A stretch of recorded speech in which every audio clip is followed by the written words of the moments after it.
these rifts got me awful perturbed. Ain't reality hard enough without some nerve-wracking phenomenon punching holes in it? Didn't you already leave? Time's a-wasting, you know. Go parlay with Jackson Plum up at Spire Grove. It's some kind of agricultural harvesting encampment southwest of here, near all them rocky spires. Got it? Well then, don't let me keep you.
No, Jackson, don't! Don't fret. With these boots, I can fly! Jackson! Jackson! Twitch your broken legs if you can hear me, Jackson!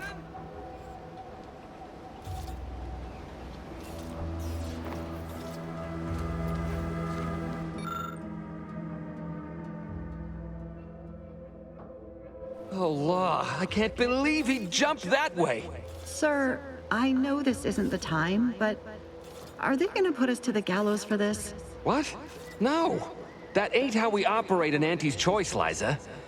We might be looking at a pretty fierce demotion for losing half our workforce and getting stuck up here, though. Demotion to fertilizer? No. Now cease your jawing. This ain't the time. Hey, you! You down there! Would you mind checking on our fellow? Might he have survived the fall? He thought those boots would make him fly, but they really just allowed the user to jump repeatedly. Unless their downward velocity is too great. If so, well, you see what happens.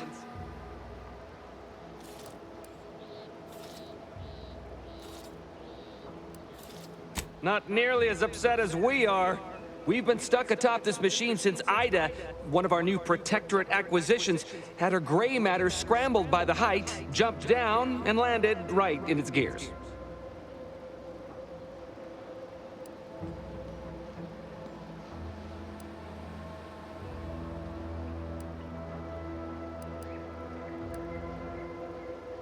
I can't fathom no sensible motive. She joined us shortly after Auntie liberated her with the freedom of meritocracy, and she seemed happy enough. Were you not listening? She said she'd always be a loyal subject. It was part of the endless inculcation we endured in the Protectorate. It can prove insurmountable for some. The notion that she'd sacrifice herself, even after seeing the vast possibilities in staying alive and climbing the corporate ladder, it's just impossible to cognize. There ain't no way off this platform besides jumping, and you've seen how that ends. But you being down there makes you uniquely qualified to help us. The reason Jackson tried using those plasma thruster boots was to gather a piece of machinery we'd spotted on a little table halfway up the spire. It's a drive overloader. If we install it, we can push the platform's arm hard enough to... well, to grind old Ida out of the gears. Though the power of that overloader will deluge the system and, well, overload the drive and burn it out all permanent-like. But desperate times and all that. So if you were to use them boots to bound up the spire and deliver the overloader to us, we'd avoid the tragic fate of our 2 former cohorts.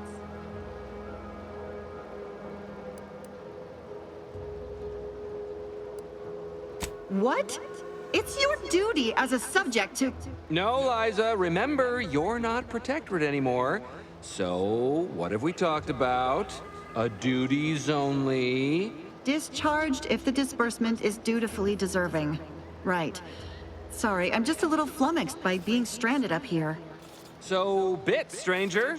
We'll give you bits if you get us down before we starve. Poor Jackson wasn't raised in the Protectorate with a mind for science, and mistakenly thought the word thrusters meant he could fly.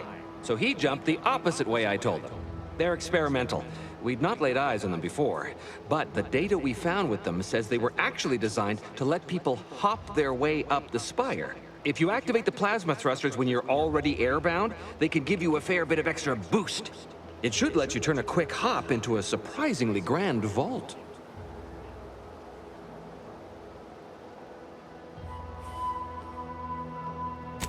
Thank the Sovereign... thank you, stranger. We are eagerly anticipating a long life utterly absent of starvation.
Oh, you're by our crop of Brachythecium rutamulum.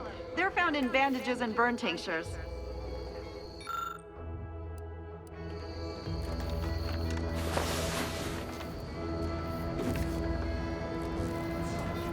If you don't have that drive overloader, ascending may be a waste.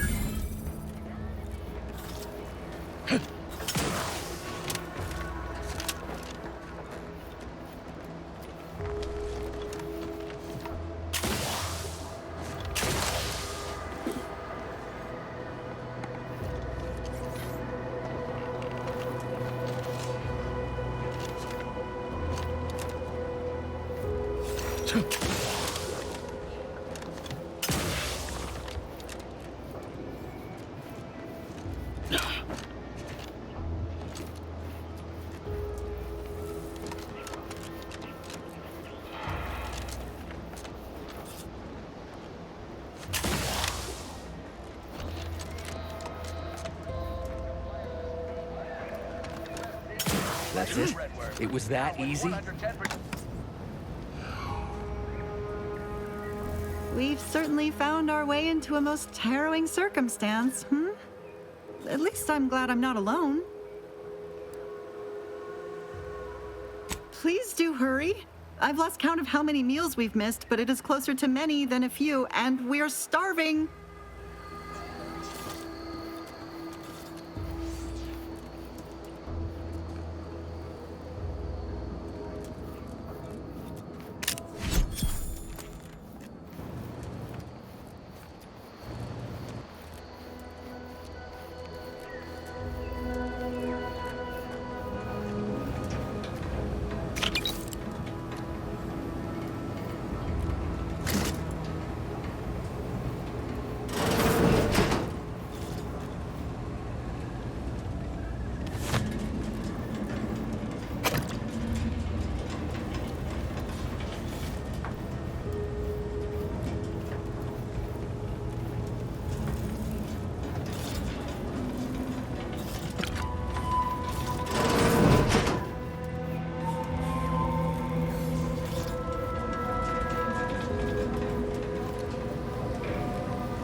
Oh, thank the law.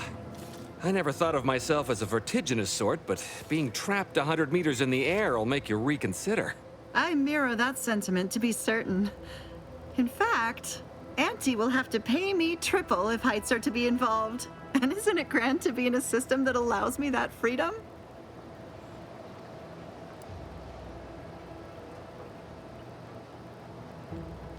What do you mean? You're already getting our urgently improvised extortive rate. Ha! Fair enough, stranger.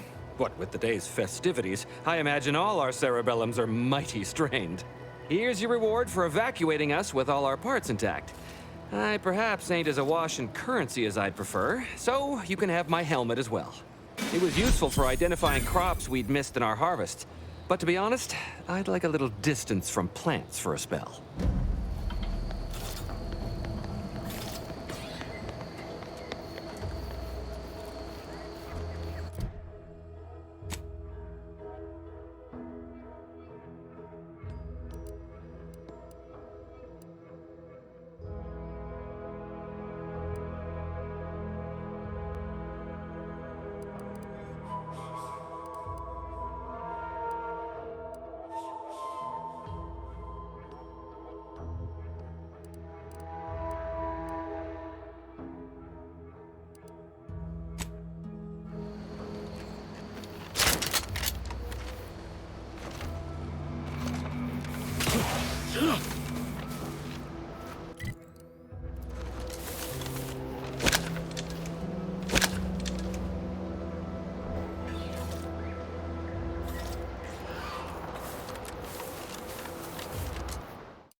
Executive skill building continues.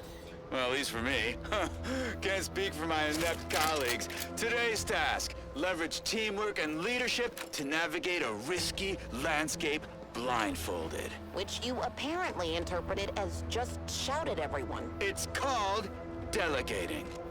At least I participated, Cobb. I told you, I got a bad scrumpox flare-up. Of course, I served as leader of this activity. Thankless job. Cohorts tripping all over. Sprains, blunt force trauma. Not my fault these tanglefoots can't follow directions. Stillwell and Lumberg blew up. Duly noted. Ready to assist with agents Where's health the needs. oversight for management to set this exercise in an uncharted minefield? Someone will catch hell when I'm an important VP. Soon enough.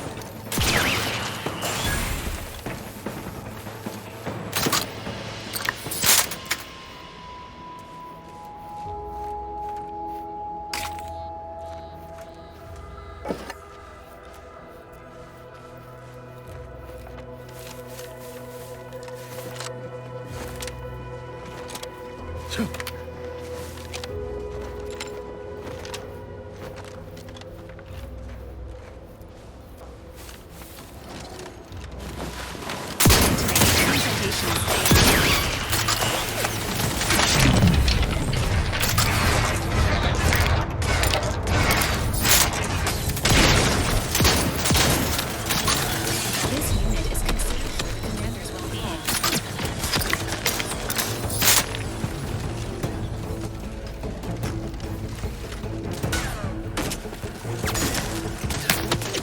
Commander's vital stock has reached an alarming level.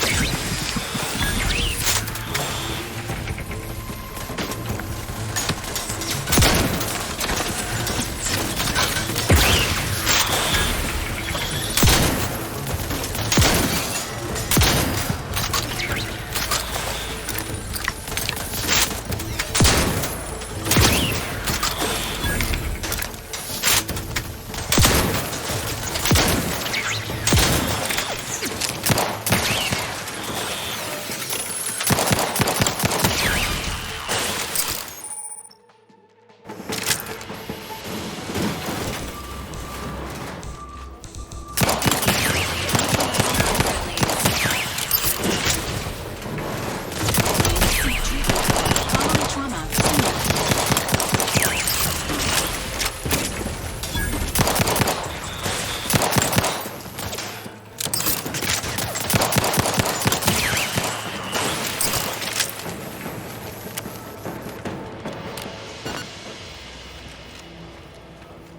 Engaging combat protocols.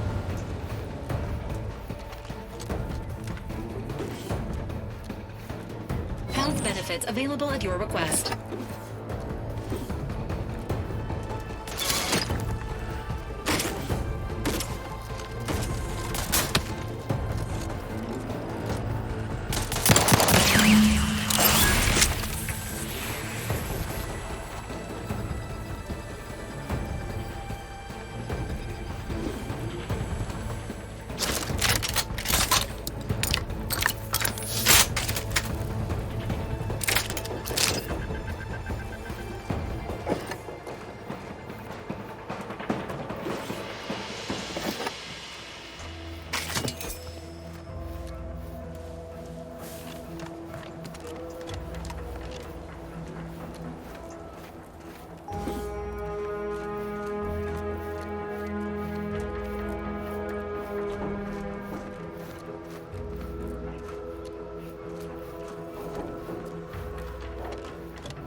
confronting threat.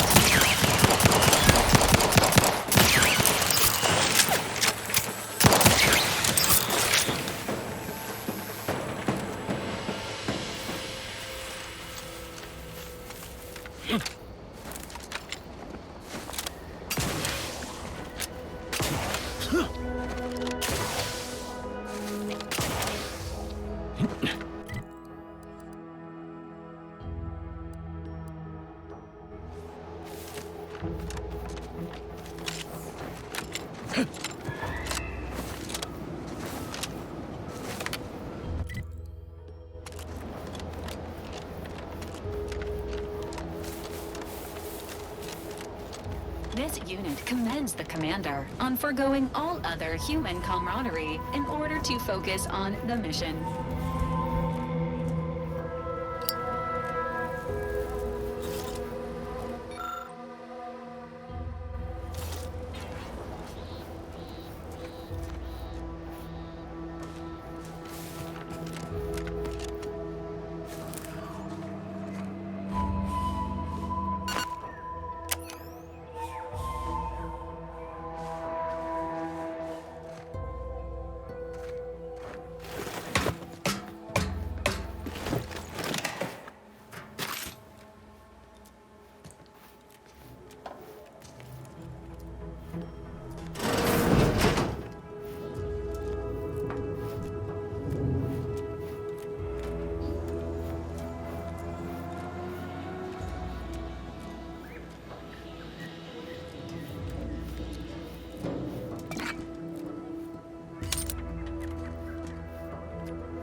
Oh, what's this?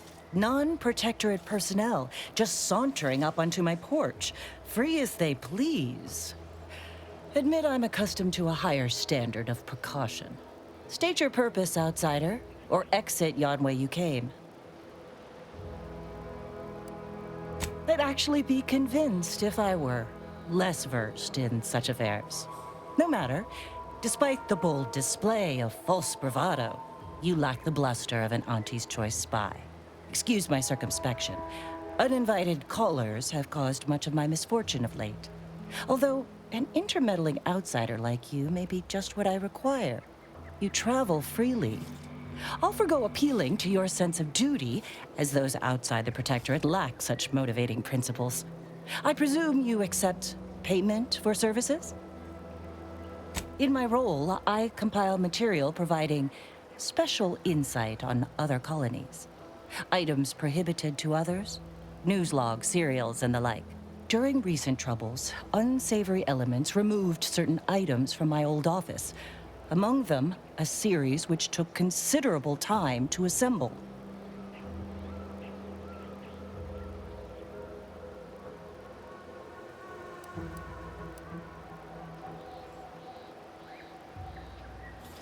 A form of manipulatory ideation disguised as popular entertainment, intended to sway the audience to their point of view, couched within just a crackingly exciting narrative. Tell me, are you familiar with Science Adventures Quarterly, featuring Commander Zane and Buddy and other sensationalistic space stories? It was a popular fiction periodical from not long ago. Each of its 10 volumes featured an exhilarating cover illustration depicting Zane and Buddy's thrilling exploits. Whether they faced automechanical industrialists or robber magnates from the Plutocrian kleptocracy, their tales remained invigorating thrill rides.